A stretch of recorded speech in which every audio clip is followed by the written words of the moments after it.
Assalamualaikum warahmatullahi wabarakatuh. Pada pertemuan kali ini kita akan membahas tentang mekanisme transport pada membran sel. Adapun tujuan kegiatan pembelajaran pada pertemuan kali ini yaitu tentang menganalisis berbagai bioproses dalam sel yang meliputi mekanisme transport pada membran. Sedangkan untuk materi reproduksi sel dan sintesis protein akan kita bahas pada pertemuan selanjutnya.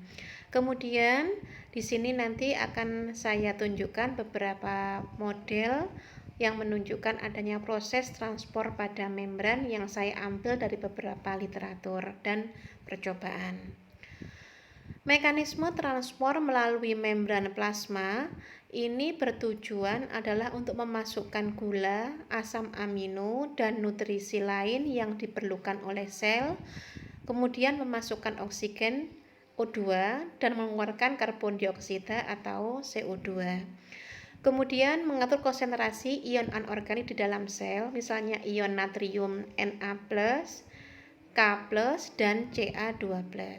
Kemudian membuang sisa-sisa metabolisme yang bersifat racun, menjaga kestabilan pH, menjaga konsentrasi suatu zat untuk mendukung kerja dari enzim.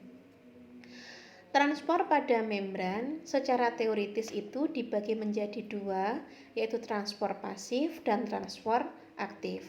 Transport pasif ini dibagi dua, yaitu difusi dan osmosis.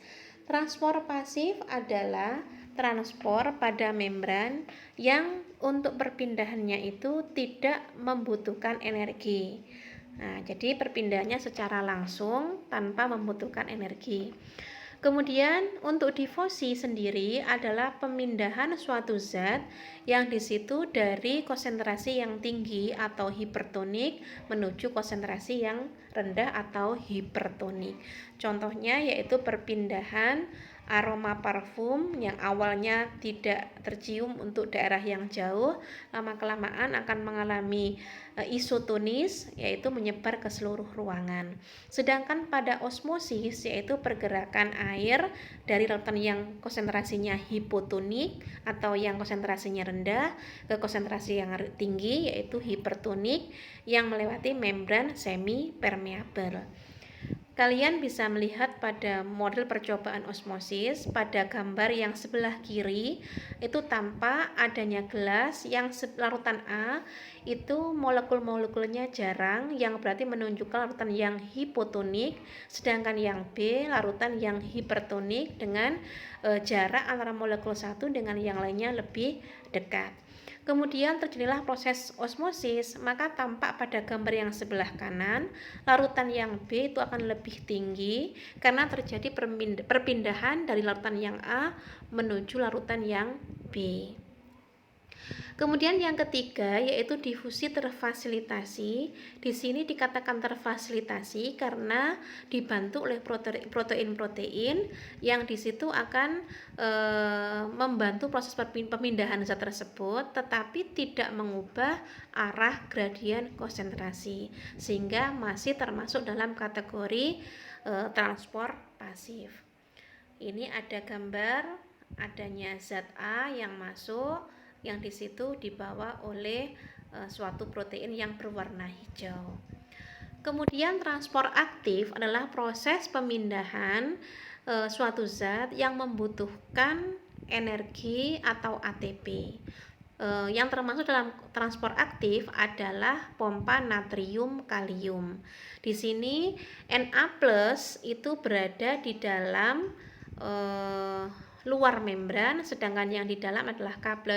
Untuk menjaga konsentrasi natrium dan kalium, maka di sini ada protein pembawa yang membutuhkan energi untuk proses pemindahannya. Kemudian endositosis dan eksositosis adalah proses masuknya suatu zat ke dalam suatu membran sel, sedangkan eksositosis adalah proses keluarnya suatu zat keluar dari dalam membran keluar membran sel. Pada gambar untuk yang A, fagositosis adalah pemindahan yang di situ zatnya berupa padat keluar dari sel, sedangkan kalau yang pinositosis zat yang dikeluarkan dari dalam sel menuju keluar sel dan dalam berupa zat cair. Ini adalah proses pinositosis. Jadi zat di dalam itu akan masuk dalam suatu sel, nantinya akan dibawa oleh kantong sekret. Demikian penjelasan untuk transport pada membran. Mudah-mudahan kita akan bisa bertemu pada pertemuan berikutnya, yaitu membahas tentang reproduksi sel dan sintesis protein. Saya akhiri, Assalamualaikum warahmatullahi wabarakatuh.